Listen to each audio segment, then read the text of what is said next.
Very interesting gospel. My dear brothers and sisters, once in a while, in confession, especially during this Lent, there are confessions in the morning and in the afternoon. Once in a while, I encounter in confession persons who would say, Father, I have forgiven the person already, but I cannot forget. I have already forgiven him or her, but I cannot forget.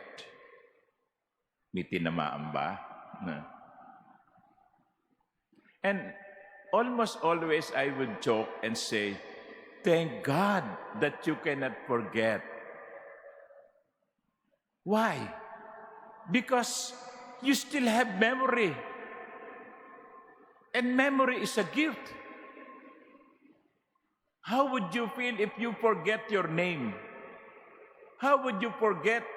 And if your mother or your father has become victims of dementia, they would not even remember you.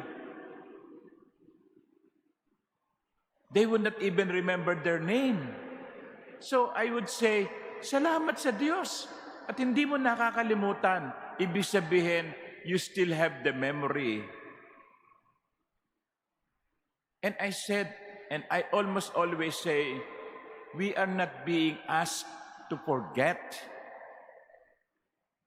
Because forgetfulness is part of, well, it's not a gift in a way. We are not being asked by the Lord to forget. We are being asked to forgive.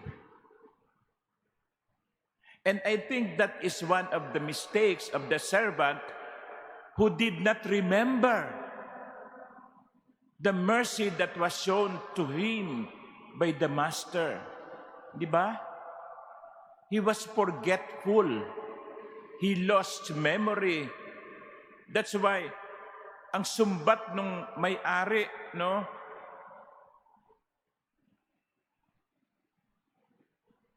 You wicked servant, I forgave you your entire debt because you begged me to.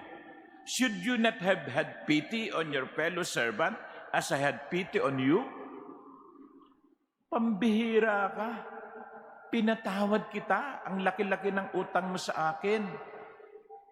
Pinatawad kita. Pinatawad ko ang iyong asawa at pamilya at ang iyong mga ari-arian, hindi ko kinuha. Samantalang yung kapwa mo, alila, maliit lang ang utang sa'yo, hindi mo pa napatawad.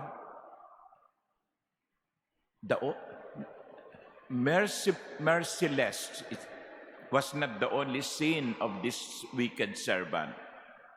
Forgetfulness was also one of his sins. Kaya, huwag tayong makakalimutin, ha? Okay?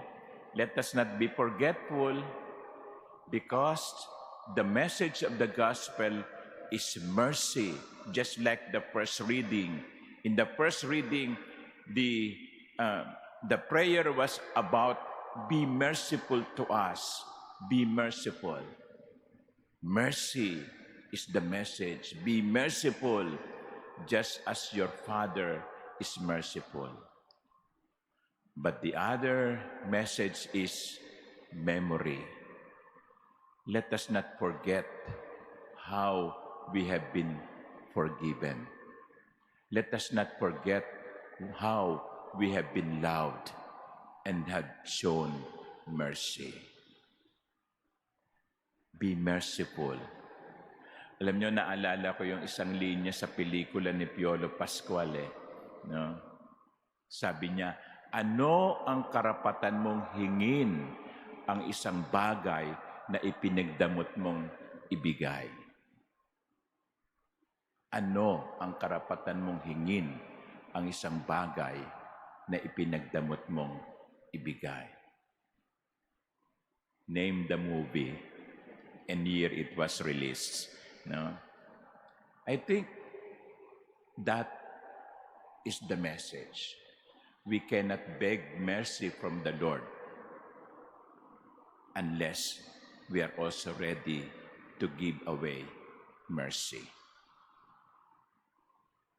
Kaya yung nagsasabing, Father, hindi ko mapatawad yung asawa ko eh. No? Hindi ko mapatawad yung best friend ko eh. Hindi ko mapatawad yung kaibigan ko. Hindi ko mapatawad yung magulang ko eh.